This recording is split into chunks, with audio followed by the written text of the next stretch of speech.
Good afternoon. I'm delighted to be joined by Martine Croxall, international BBC News presenter, and for the past 2 days, host, compare, awards presenter, and our online host for our interviews at Sedex #18. So firstly, thank you so much for all of the input you've had over the last 2 days. It's a pleasure. Except for this bit. Apart from this bit, yeah, the roles have been reversed. Yeah. So I'm probably twice as nervous, as already explained, interviewing someone in your position. I suppose, given all that's gone on, hopefully you've had a chance to actually reflect on the 2 days with all the work that we've given you to do. Be really interested to hear what have been your highlights. What have you really sort of learned from the last 2 days for yourself? Well, I didn't realise just how much work of this type was going on. I had no idea because Sedex just gets on with it, what it's doing, and the members don't sort of make capital out of it against each other. It's a very collaborative process. It's not the sort of competitive nature that you'd expect in a commercial environment. And the range of speakers as well, who were talking from very different perspectives, from an academic perspective, from a business perspective. So it really touched all of the bases, I suppose. Brilliant. And given the title, actually, it's a question I think you just asked on the live broadcast to Jonathan, and I'm actually going to have to read it because I can't remember it all. Impact through leadership, defining beyond compliance and responsible sourcing. When you opened the conference 2 days ago, does it mean the same to you, or does it mean more to you now as we close the conference on day 2? Well, I think rather naively, I thought that there would be a definition at the end of it. I think we'd all like that. Yeah, well, but that's very simplistic, isn't Yeah. it? And it's clearly not going to happen because there are so many ways of going beyond compliance. And some people, of course, don't even think compliance is actually very helpful, as we were hearing from Marco Barron saying, they're doing away with audits completely. I mean, apart from the fact that there will be regulations and legislation which you can't ignore, so you have to have that. But the opportunities for going beyond compliance are myriad. And I think that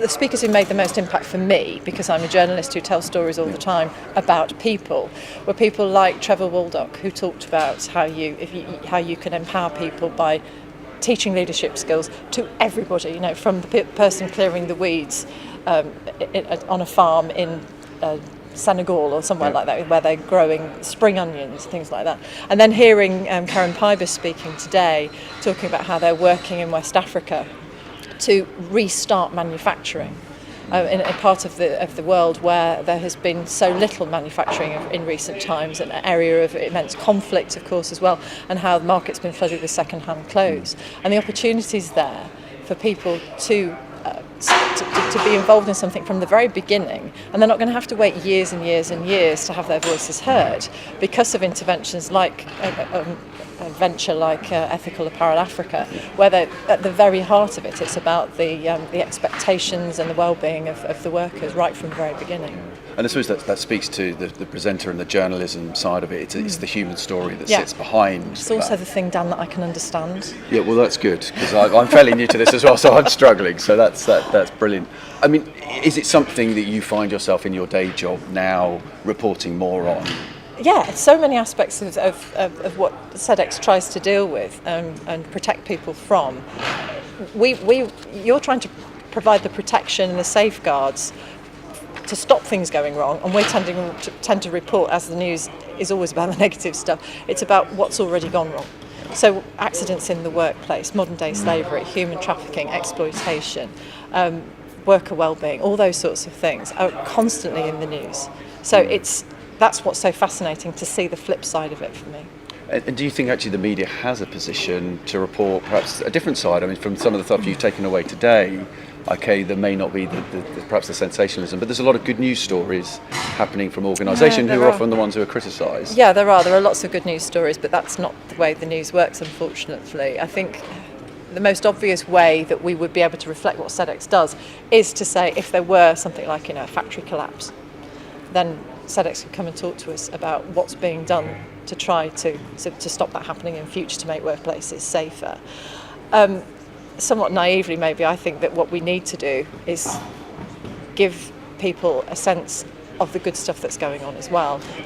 Also to do with the environmental work that's going on. If endlessly tell them about the negative stuff, you start to feel like it's just so overwhelming. You're never going to make any difference. What's the point? We may as well give up. I think if you can just give people a little taste sometimes of the good stuff that's going on, of prevention or a really positive change. I don't know where we find a market for that, but I do think that people would be encouraged to hear and read about it. Yeah, well, certainly. I mean, you were very generous and helped us do our Sedex Awards yesterday. I suppose that's a little bit of giving back. Yes. Some reflections from you on those as well. Were you very impressed by the calibre of people who are putting forward awards? Yeah, and the competition as well. I think Jonathan said they'd had 44 entries in total for the 4 awards, and there was the new award this year particularly. And it's about that peer recognition, isn't it? It's about people who really know their stuff saying, yes, you're worthy of this award, and then to have heard what the winners from last year have gone on to do is really good. So I think that was a lovely thing to do, and I hope that maybe the winners from this year can come back and say how they've built upon that success in the next 12 months. Yeah, well, we absolutely hope so as well. I suppose finally, and with that theme in mind, in terms of again going back to your day job and presenting, one of the challenges that Jonathan talks about is our language in our industry sector, the acronyms particularly. Do you have any advice for us in terms of how we could perhaps communicate that so it is more widely understood in terms of what we're doing? It's about audience, isn't it? If your audience they're all in the same, they're all members of Sedex, you all understand the same acronyms, I assume. New members might. No. New members might. Well, no. We'd like to think we do, but yeah. But I think you've got to think about who you're talking to. So if you were coming onto a news programme to talk about compliance, you'd have to strip it right down to simple language and strip out the acronyms.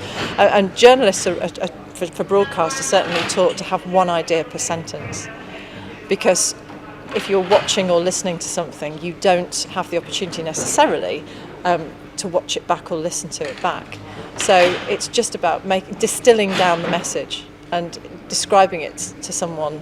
You know, how would you describe it to a friend in the pub who had no idea about what you were talking about? Don't assume too much, really.